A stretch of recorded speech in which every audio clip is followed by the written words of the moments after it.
Labs vakars jūs mājās. Jūsu uzmanībai raidījums par drošību. Šoreiz stāstīsim par to, kā droši pārvietoties ar sabiedrisko transportu, kā pasargāt no zagļiem savu auto un par citām ar spēkratu drošību saistītām lietām.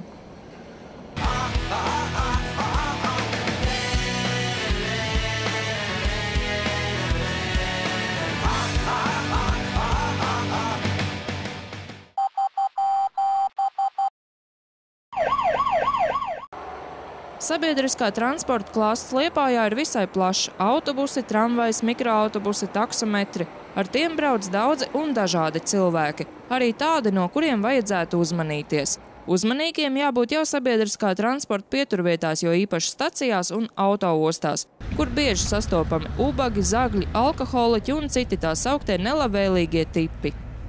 Ieraugot, piebraucot kārtējo autobusu vai no rajona, vai no citas pilsētas, viņi dodas klāt šiem te atbraucējiem, meklē starp viņiem pazīstamos un diezgan bieži arī atrod. Un tad sākās tā viņu saruna. Iedod kādu santīmiņu, iedod mazlietiņās priekš zālēm, iedod uzlāpīties, vai nevajag kādu haltūru, vai es tev saimnieku nevaru aiznest somu līdz taksometram un tā tālāk.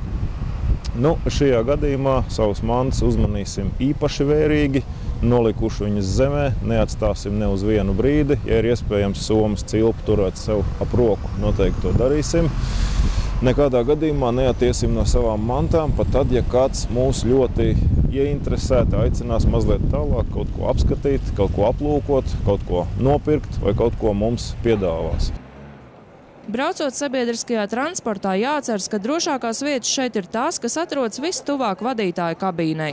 Vadītājs ir atbildīgs par pasažieru drošību un savai kabīnei blakus notiekošo viņam ir vieglāk kontrolēt nekā transporta līdzekļa aizmuguri. Jaunieši diezgan bieži mīl tusēties autobusu vai tramvaju aizmugures nodalījumā, bet atcerēsimies to, ka tieši šeit tad arī viņiem pienāk klāt autobusa vadītājs un uzjautā, kas te ir piegružojis grīdu ar siemītēm, kas ir sagriezis autobusu vai tramvaju sēdekļus, un ja to neesam darījuši mēs, tad ļoti grūti ir attaisnoties, ka tie neesam mēs. Stāvot pārpildītā tramvajā vai autobusā, somas, mapes un rokas somiņas drošāk ir turēt sev priekšā, nevis sānos vai uz muguras, kur tās ir daudz pieejamākas kabatzagļiem. Naudas makus vislabāk ielikt apģērba iekškabatās. Der pievērst uzmanību cilvēkiem, kuri spraucas jums garām. Varbūt kāpjot ārā šis cilvēks paķer līdzi arī jūsu naudas maku. Atcerēsimies arī to, ka ne jau visiem kabatzagļiem uz pieres ir uzrakstīts esmu zaglis. Un kad šajos laikos kabatzagļi nebūtu nav krimināla filmās redzētie vīrieši ar kantainiem žokļiem, uz ausīm uzmaukta žokeja cepura un tetovētiem pirkstiem. Bieži vien tie ir ļoti zolīdi, inteliģenti izskati cilvēki, par kuriem nekad nerodās ne mazākās aizdomas. Salīdzinoši drošāks pārvietošanās līdzeklis ir taksometrs. Protams, ka braukšana tajā maksā dārgāk, taču tā kā taksometri var izsaukt uz mums nepieciešamo vietu, atkrīt soļošana pa tumšām ielām vai gaidīšana autobusu pieturā kopā ar nevisai draudzīgu kompāniju. Tomēr arī taksometru izmantošanā vēlams ievērot dažus drošības principus.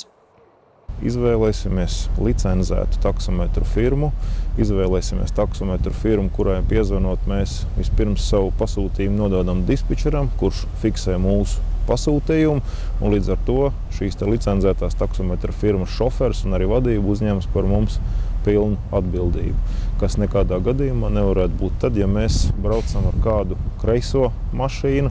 Noteikti pārbaudiet savu bagāžu, ievietojot to taksometra bagažniekā, esiet klāt pie bagāžas ievietošanas, jo šofers ir tikai cilvēks un īpaši tumšā diennakts laikā viņš var arī nepamanīt kādu no jūsu somām, un līdz ar to, aizbraucot gala punktā, sāksies nevajadzīgi incidenti.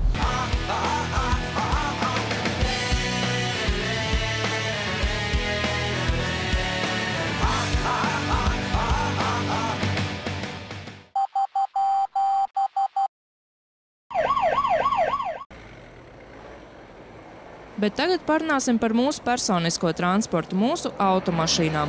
To Liepājā kļūst arvien vairāk, un daudziem cilvēkiem automašīna ir gandrīz vai kā ģimenes loceklis. Līdz ar to tā nozagšana vai apskādēšana tiek uztverta visai sāpīgi. Ko mēs varam darīt, lai pasargātu savu auto no garnaģu uzbrukuma? Pirmkārt jau rūpīgi jāizvēlas vieta, kur mēs atstājam savu mašīnu. Labākais variants būtu, ja arī tuvumā nav maksas stāvvietas, tomēr pieiet pie kāda veikala pārdevēja, pie kāda apsardzes darbinieka tuvākā uzņēmumā un palūgt, vai viņi tomēr nevarētu mazliet šo te mašīnu pieskatīt. Vēl varu teikt arī to, ka diezgan bieži esam sastapušies ar tādu lietu, kā, kad novietojam mašīnu stāvvietā, pie mums pienāk mazi bērneļi un sāk jautāt pēc santīmiem, pēc bulciņām, vai nevaram nopirkt viņiem bulciņas, vai nevaram iedot kādus santīmus.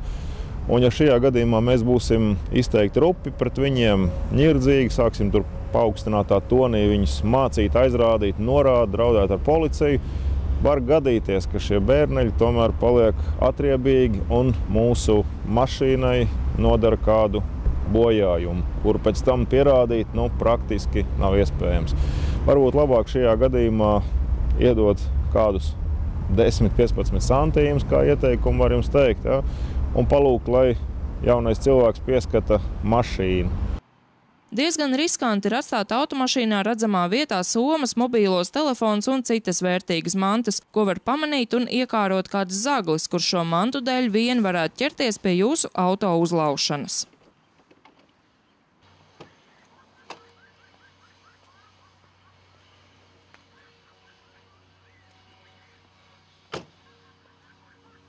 Diezgan bieži sastopamies ar tādiem cilvēkiem, kuri saka, ja mašīna ir lemts nozagt, tad viņu nozags, un tur tu nekā nepadarīs, priekš kam vispār likt signalizāciju.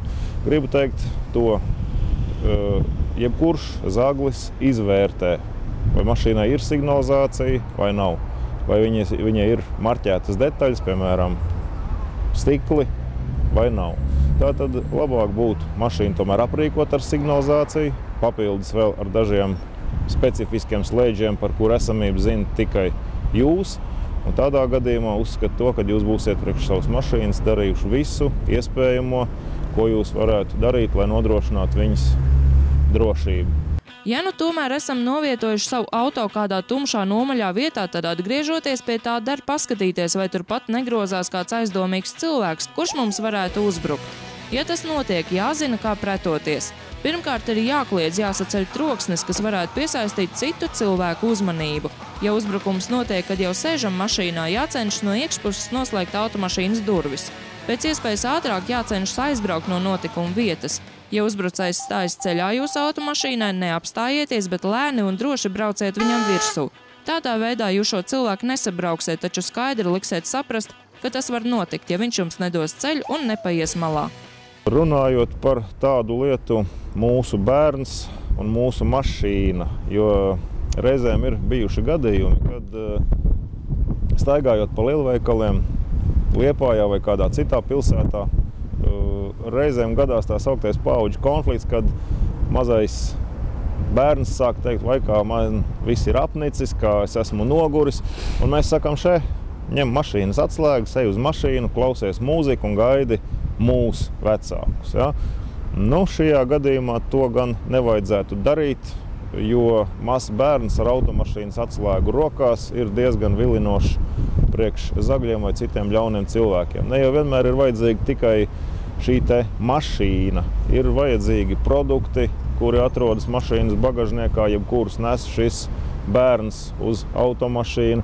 Un tā tad ne sevišķi godīgi, ne sevišķi labvēlīgi cilvēki arī var mūsu bērnu tādā veidā ietekmēt, pazemot, atņemot viņam mašīnas atslēgas, pārbaidot viņu vai arī fiziski ietekmējot. Autovadītājiem jāuzmanās, ja savā automašīnā pārvadā ierēbušu pasažieri. Nav prāta darbs piedzēruši cilvēku sēdināt sev blakus priekšējā pasažieru sēdeklī, kur viņš var apgrūtināt auto vadīšanu un izraisīt avārijas situāciju. Iedzēruši pasažieri labāk novietot aizmugurējā sēdeklī, neaizmirstot par piesprādzēšanos.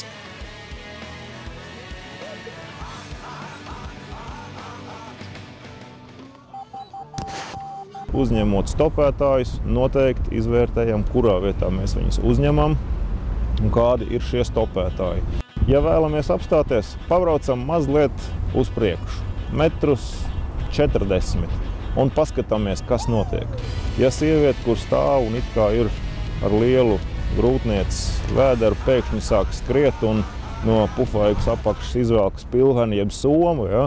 Un turpatās arī no grāvi kāpj ārā vēl daži cilvēki. Tādā gadījumā domāju, ka nebūtu jēgas ilgāk gaidīt, liekam iekšā ātrumā un braucam projām, jo nav mums jāatbild par to, ka kāds tikko gribēja mūs piešmaukt.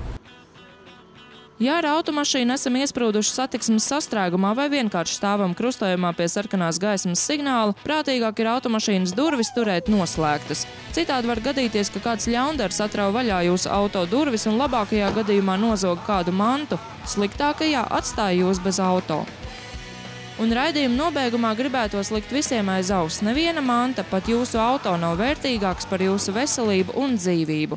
Ja jums uzbruk un grib atņemt, piemēram, jūsu automašīnas atslēgas, gudrāk ir tās atdot, ja vien, protams, neesat 100% pārliecināts, ka varat pieveikt uzbrucēju.